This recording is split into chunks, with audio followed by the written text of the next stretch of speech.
বাড়ছে মৃত্যু, বাড়ছে একের পর এক দুর্ঘটনা, তবুও থামছে না ঝুঁকি নিয়ে ট্রেনের ছাদে ভ্রমণ। ক্রমশ ঝুঁকিপূর্ণ হয়ে উঠছে সিলেট আখাউড়া রেল সেকশনের শায়েস্তাগঞ্জ থেকে কুলাউড়া পর্যন্ত ৫১ কিলোমিটার রেল সড়ক।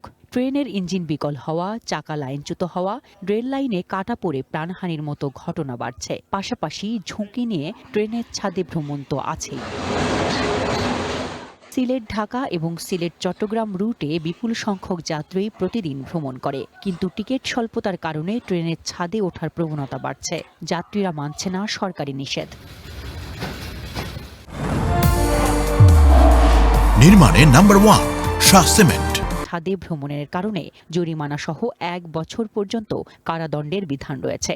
সেই আইনেই কর্তৃপক্ষ প্রতিনিয়ত করছে জরিমানা, তারপরও থামছে না ছাদে চড়ে ভ্রমণ। ট্রেনের ছাদে ওটা নিরাপদ নয়।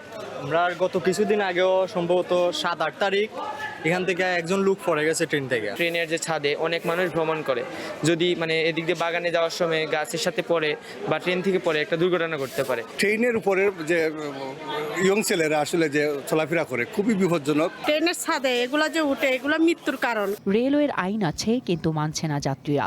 দুর্ঘটনা, প্রাণহানি ঘটলেও সচেতন হচ্ছে না তারা, অভিযোগ স্টেশন মাস্টারের। তাহলে তাকে নামানো হয়, কিন্তু দেখা গেছে ট্রেনটা ছাড়ার পরেই তারা জাপ বেঁধে থাকে এবং ট্রেনটা ঠিক ছাড়ার মুহূর্তে ট্রেনটা ছেড়ে যাওয়ার সাথে সাথে করে তারা আবার উঠে যায়। রেলওয়ের আইন শৃঙ্খলায় নিয়োজিত রেল পুলিশ সার্বক্ষণিক দায়িত্ব পালন করছে বলে দাবি শ্রীমঙ্গল রেলওয়ে থানার এই ভারপ্রাপ্ত কর্মকর্তার।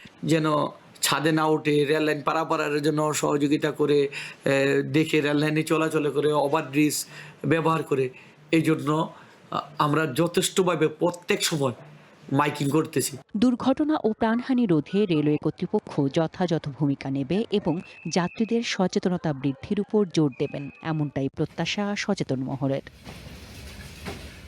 One national desk.